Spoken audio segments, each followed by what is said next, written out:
Hay casos que duelen, pero hay otros que dejan una herida abierta en todo un país. Este es uno de ellos.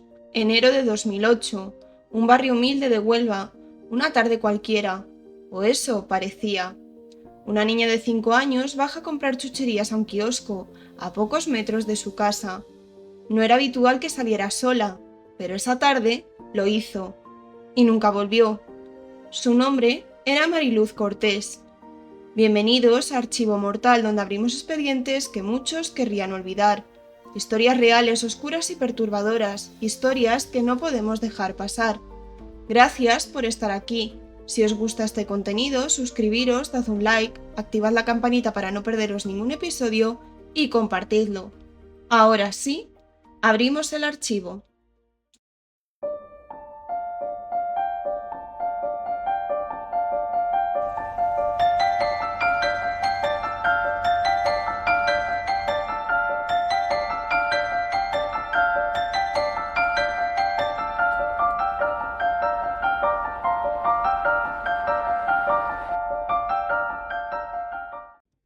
Mariluz Cortés Suárez nació en Huelva, en España, en diciembre de 2002, hija del matrimonio formado entre Juan José Cortés, pastor de una iglesia evangélica, e Irene Suárez, quien trabajaba en la Fundación Secretariado Gitano. Era la menor de 3 hermanos, Daniel y Juan José. Mariluz era una niña muy sociable y alegre. Disfrutaba mucho pintando, bailando y cantando. Era muy apegada a sus padres. No le gustaba estar sola ni tampoco la oscuridad. Sus padres tenían un puesto de mercadillo y la pequeña pasaba allí mucho tiempo con su madre.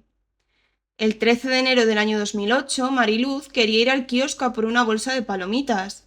Nunca iba sola, solía ir con su madre, pero aquel día la mujer tenía dolor y se había tomado un relajante muscular. Su madre le dio 1 euro y la menor bajó dirección al kiosco. Fue la última vez que la vieron con vida. Los minutos comenzaron a pasar. Mariluz no regresaba a casa. Irene pidió ayuda a sus familiares y amigos para buscar a la pequeña. El kiosquero afirmó haber visto a la pequeña junto a otras 2 niñas, pero no se fijó hacia dónde fue. Nunca se llegó a investigar sobre las otras 2 menores que dijo el hombre que acompañaban a Mariluz. La Guardia Civil, la Policía Nacional, la Cruz Roja y cientos de voluntarios comenzaron a buscar a la pequeña en los alrededores sin encontrarla. Días después, unas 5.000 personas se reunieron para manifestarse, pidiendo el regreso de Mariluz a su casa. También muchas personas residentes de Huelva se manifestaron frente al ayuntamiento exigiendo a las autoridades que dieran todos los recursos para poder buscarla. Se buscó a la pequeña por muchas zonas, utilizaron perros rastreadores, helicópteros, pero nada de esto dio resultados. La familia contrató por su cuenta a un grupo de detectives privados con la esperanza de agilizar la búsqueda. Supuestamente hubo avistamientos de Mariluz en diferentes puntos de España e incluso en países de Europa. Sin embargo, ninguna de esta información fue verídica. El 7 de marzo, 54 días después de desaparecer, un empleado de una refinería encontró el cuerpo sin vida de Mariluz, flotando en la ría de Huelva. Llamó la atención que esa zona, en teoría, había sido inspeccionada y no se había encontrado nada. El Ayuntamiento de Huelva dio 3 días de luto oficial por el fallecimiento de la niña. La autopsia determinó que la menor había muerto a causa de una asfixia mecánica por sumersión, determinando en este primer análisis que arrojaron a la niña al agua estando inconsciente. Previo a esto le habían propinado un golpe en la cabeza. Se encontraron además lesiones en las muñecas, en los codos y en la rodilla derecha. Por el estado del cadáver no se pudo determinar la fecha de su muerte exacta, pero sí que llevaba más de 6 semanas fallecida. La familia no quedó satisfecha con el primer examen forense, por lo que decidió contratar a un forense privado, Luis Frontela, uno de los médicos forenses más prestigiosos de España. Luis Frontela determinó que la niña había sido golpeada 2 veces en la cabeza. Dedujo que la niña ya estaba muerta cuando fue arrojada al agua. Además, indicó que tenía una lesión de separación en el muslo, lo que podría indicar una agresión sexual o el intento de ello. También determinó que Mariluz tenía lesiones en las muñecas que indicaban que había sido atada. La policía determinó como sospechoso a un hombre llamado Santiago del Valle, onubense, nacido en 1965. Se crió en una familia de 9 hermanos, 3 chicas y 6 chicos. Su padre, Juan, era vendedor ambulante y su madre, María, era asistente de limpieza en una oficina. Era una familia humilde. En octubre de 2007, el hombre se había mudado muy cerca de donde vivía la familia de Mariluz. Santiago vivía con su esposa Isabel García, que presenta una discapacidad intelectual leve y un trastorno de personalidad no especificado. También vivía con su hermana Rosa del Valle. Santiago del Valle sufría esquizofrenia y se le había otorgado un 75% de minusvalía por ello. Su único ingreso era una pensión por la minusvalía. Estuvo viviendo entre Huelva y Sevilla. Su hija mayor, que tenía en ese momento 2 años, murió atropellada por un camión en 1992. Santiago e Isabel percibieron una indemnización de 20 millones de pesetas, al cambio unos 120.000 euros. Tras aquel mazazo se compraron una casa en las 3.000 viviendas y tuvieron 2 hijas más. Llama la atención que Santiago del Valle no era una persona desconocida para la justicia. Desde bien joven comenzó a abusar de su propia hermana Catalina. Santiago me toqueteaba, se masturbaba y ponía mi mano en su pene. Era por las noches cuando mis padres y mis hermanos estaban dormidos. Esperaba a que todos estuvieran dormidos y se ponía a mi lado, y me empezaba a toquetear hasta que me despertaba. Cuando me despertaba le decía que me dejara en paz, y él me decía que me callara porque iba a despertar a todo el mundo. Tenía 5 años y jamás se lo dije a mi padre. A mi madre, años después, sí, confesó la mujer. El juzgado de lo penal número 1 de Sevilla le impuso en noviembre de 2002 una pena de 2 años y 9 meses de cárcel por abusos sexuales continuados durante casi un año contra su propia hija, de entonces 5 años. Ese fallo judicial relataba que los abusos comenzaron en la primavera de 1998, cuando Santiago del Valle hacía tocamientos en los genitales de su hija y la obligaba a masturbarle.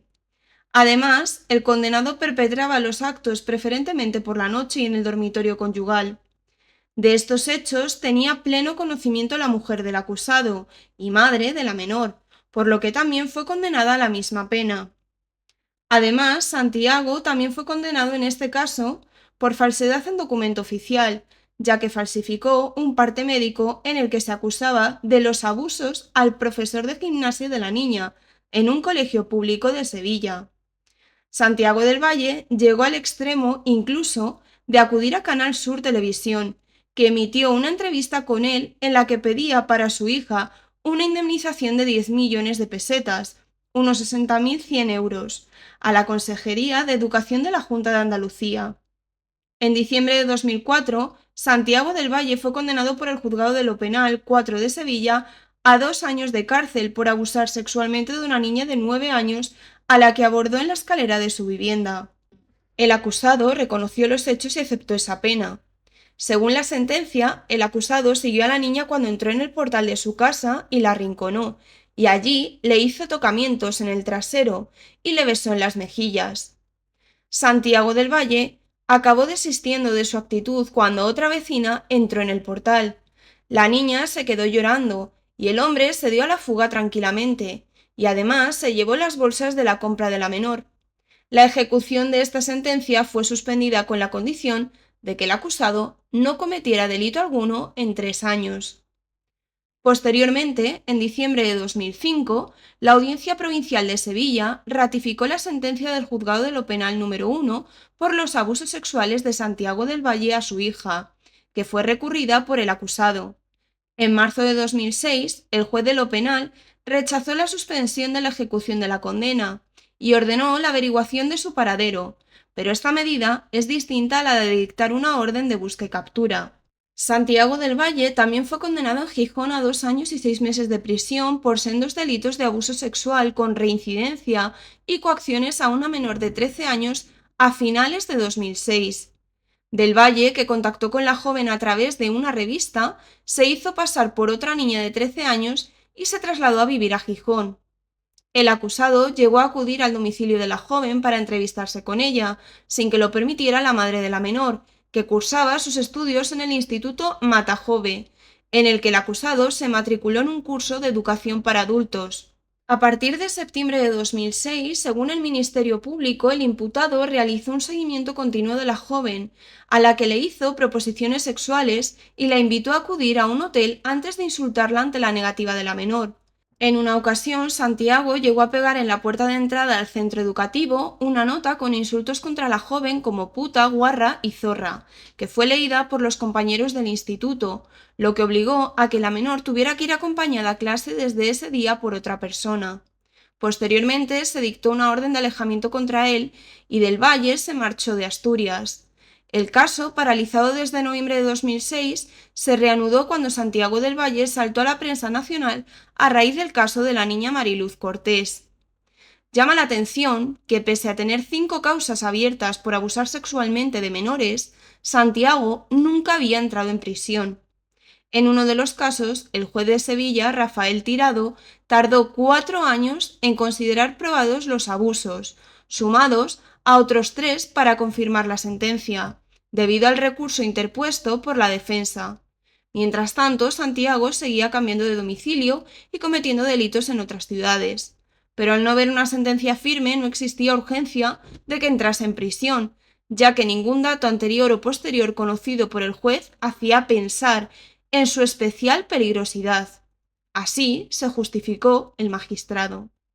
2 días después de la desaparición de Mariluz, la policía acudió a la vivienda de Santiago, Rosa e Isabel a hacer preguntas rutinarias, como estaban haciendo con muchos vecinos.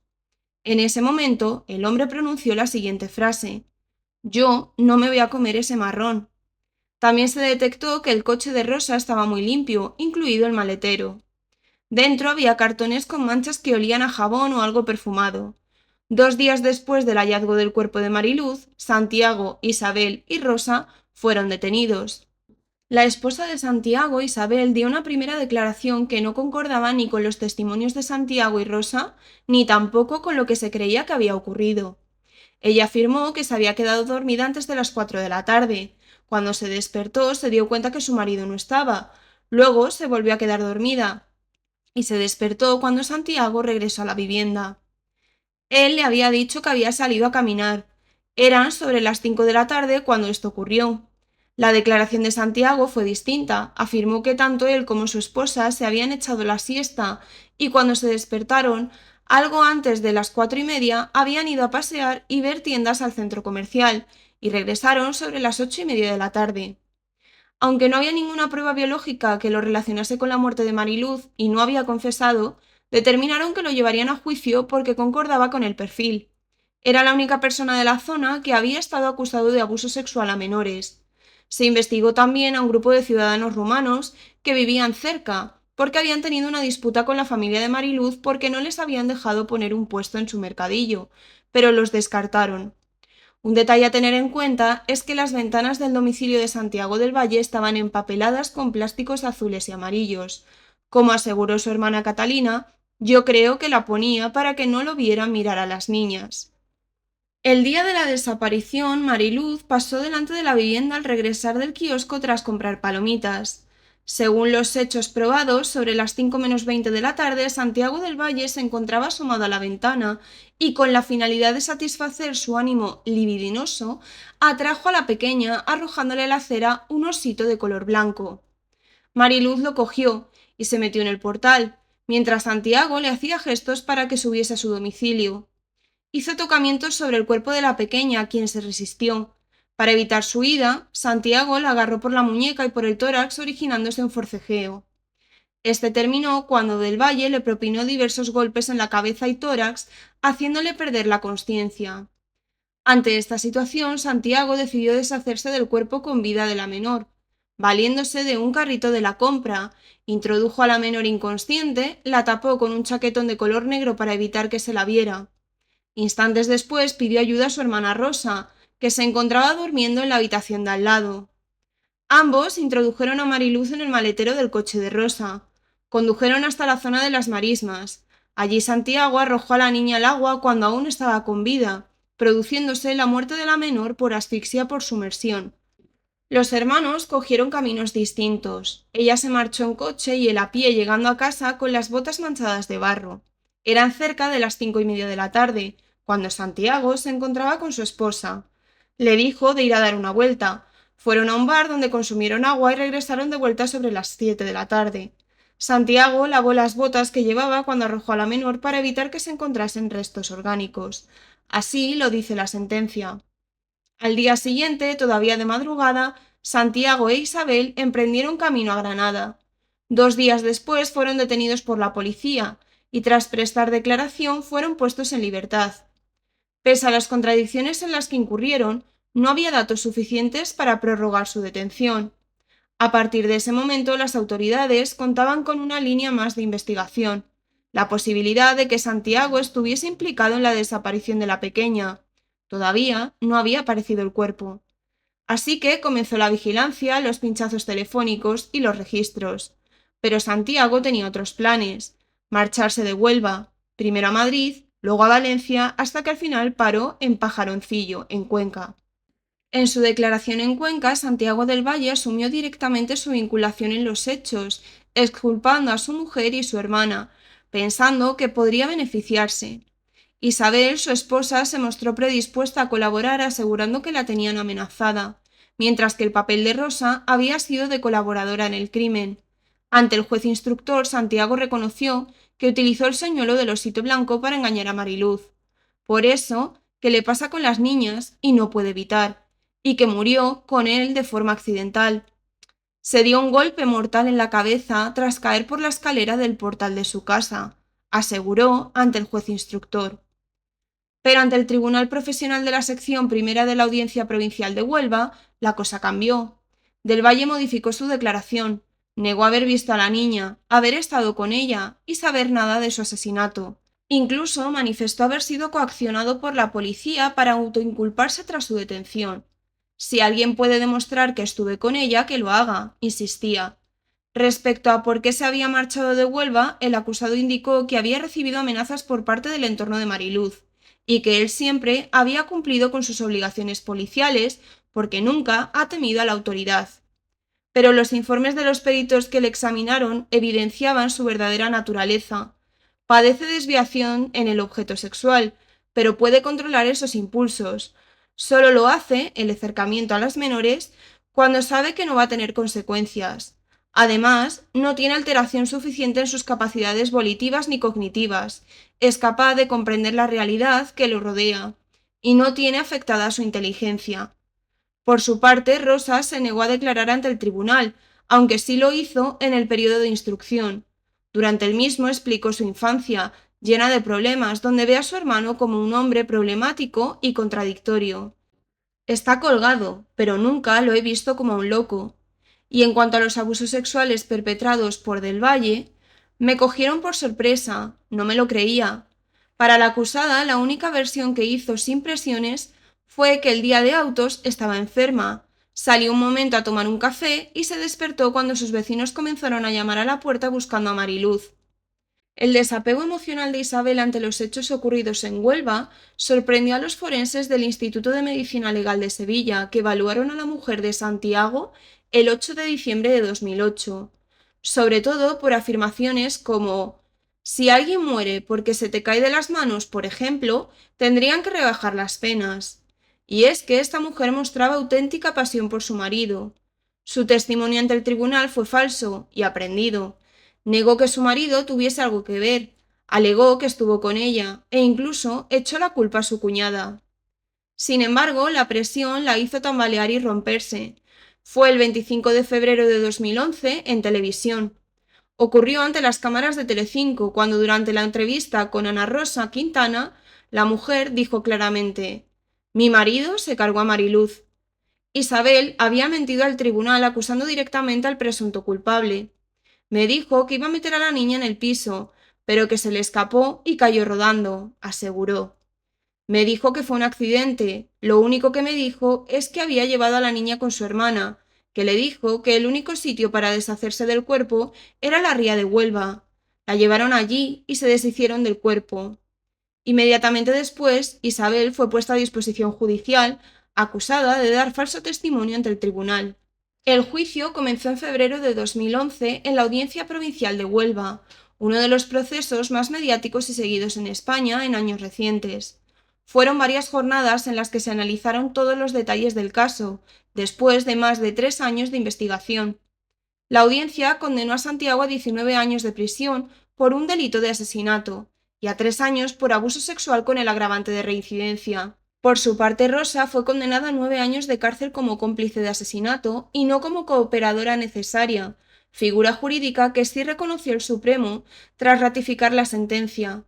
Rosa contribuyó forma decisiva en la ejecución del asesinato. En 2013, la esposa de Santiago del Valle, Isabel García, acabaría siendo condenada a 2 años de prisión por falso testimonio, después de que el tribunal determinara que había mentido deliberadamente durante el juicio para proteger a su marido y culpar a su cuñada. Santiago del Valle saldrá de prisión en teoría en mayo de 2041. Desde 2019 cumple la pena impuesta por el asesinato de Mariluz. Anteriormente tuvo que cumplir las condenas que seguían pendientes. Además, cabe destacar que en el propio 2019 pidió que se acumularan todas las condenas que había contra él, hasta 7, para tratar de rebajar el total de años a cumplir, pero la Audiencia Provincial de Huelva lo rechazó. El criminal fue trasladado de cárcel en diversas ocasiones a lo largo de su condena. Uno de estos destinos fue la prisión de Albolote, en Granada, donde se dice que se produjeron tensiones con otros internos. En este contexto circularon comentarios sobre una posible colaboración con funcionarios en relación con cuestiones internas del centro, una circunstancia que habría generado un clima de hostilidad y rechazo entre parte de la población reclusa. Posteriormente fue trasladado a la prisión de Herrera de la Mancha, en Ciudad Real, una prisión de alta seguridad reservada a internos especialmente conflictivos o con alto riesgo. Allí ha compartido patio con otros criminales como Miguel Carcaño o Tony King. En prisión, Del Valle ha tratado de construir una imagen de aparente reinserción. Se matriculó en la carrera de Derecho a distancia, pero se cree que es una estrategia personal para intentar conseguir beneficios. Algunas fuentes indican que escribió un libro, una especie de manuscrito que nunca llegó a ver la luz. En el documento intentaba explicar su versión, contando datos falsos y muchas mentiras. También afirman que hubo interés de entrevistarle en prisión a cambio de dinero, pero que él mismo declinó los encuentros. En julio de 2013 se supo que Santiago utilizó el nombre de su mujer para apadrinar a niños en situación de pobreza. Por suerte, la ONG impidió el contacto entre el preso y la menor, tras comprobar la identidad del sujeto. En la carta que le había hecho llegar amenazaba a la menor a contactarla fuera de los términos de la asociación, pero el depredador sexual volvió a ser cazado. Una vez más, Santiago del Valle dejaba en evidencia al sistema, en este caso, al penitenciario. Se movía como si fuese un preso privilegiado, aseguró Juan José Cortés, padre de Mariluz, con una serie de beneficios que no tiene cualquier recluso. Además, acusó a la dirección de Herrera de la Mancha en Ciudad Real de no ser capaces de controlarlo. La indignación que rezuman las palabras de Juan José son comprensibles. Por una mala praxis judicial, su hija fue asesinada pudiéndola haber evitado. Sin embargo, no hay consuelo para una familia rota de dolor. Años después del asesinato de Mariluz, su padre, Juan José Cortés, volvió a ser noticia por un incidente ocurrido en 2021.